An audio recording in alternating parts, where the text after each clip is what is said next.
How have I remained relevant? I think it's maybe evolution and reinvention.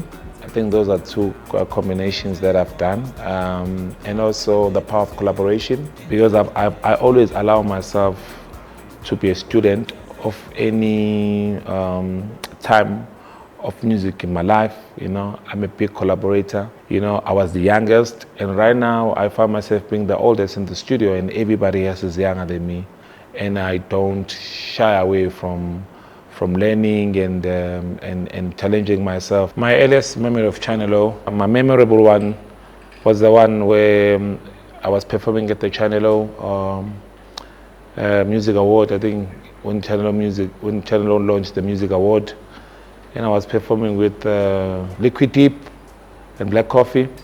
I think that's the memory that I have of Channel O.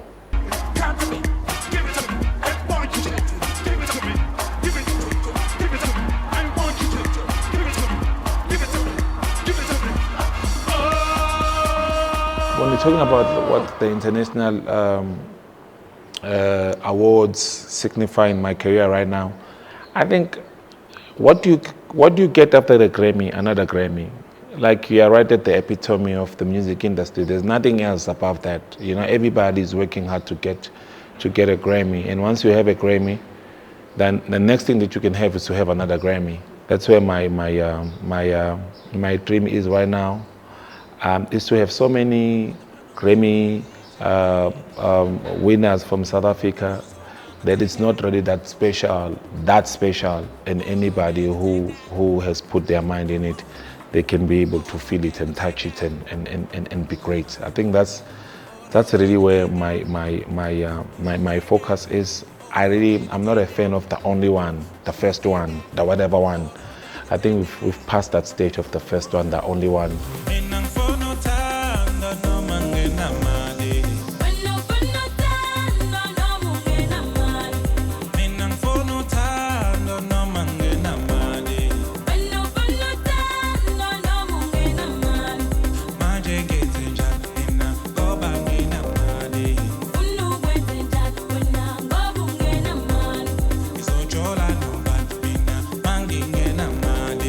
So Sikelela, the inspiration behind it is it's exactly behind me right now. I think this is the inspiration. I think I'm in a journey of really trying to be an answer to tolerance and coexistence in South Africa. When we ended apartheid, so many people thought that perhaps we were going to go to war. But our freedom was attained with so many, blood tears, and so many people who've died before. But at the blink of that particular war, there was a question of saying, how can we coexist? And CODESA was created for us to negotiate our transition. And I think we've shown that we actually displayed and showed that for the rest of the world, that how to stay out of trouble, and how do you forgive. How do you forgive for those, even if they didn't ask for forgiveness, but how do you forgive? Because at the end of the day, you want to coexist and you are tolerate or whatever.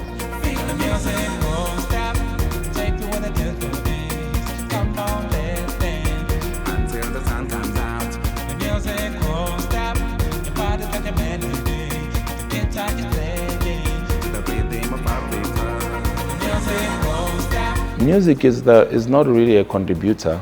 Music is the subject of social justice. It's not a contributor. Politics is a contributor. Business is a contributor. But literature, music, culture, art is social justice, and then everything else then contributes. So, but now in the world then flips it and says, what do you think that the music and as artists, what role do you think you can play? No, we are already playing the role. What role as a politician you think you can play in what we are doing? Because we are telling people about ourselves. You can hear it through our music. You can hear it through the things that we do, through the books, through the movies, through the drama, and through everything that is on television.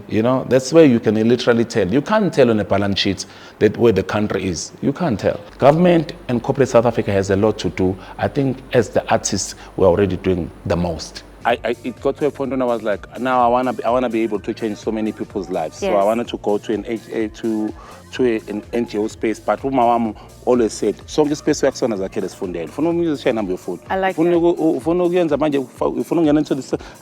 Because I think I love the issue of justice and entrepreneurship when it speaks about the bottom line. With the bottom line is not about how much money you've banked, but how many lives you've changed. If I can just plant a seed, because I don't have enough years for me to do everything that I want to do. But if I can plant a seed that young people would one day,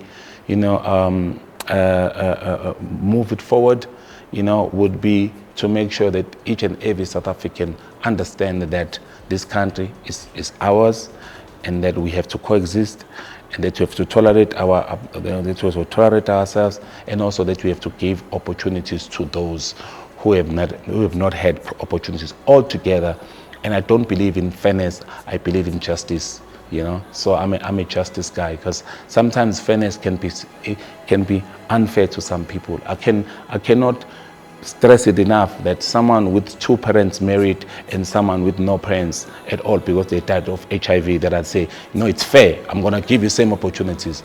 The one with no parents, they need more justice. They need us as the country to help them more, because they don't have people who are listening who are helping them out. So that's what I believe in justice, and that's basically what would be I want to plan that particular legacy. If I had time, I would actually live the rest of my life trying to see that happening.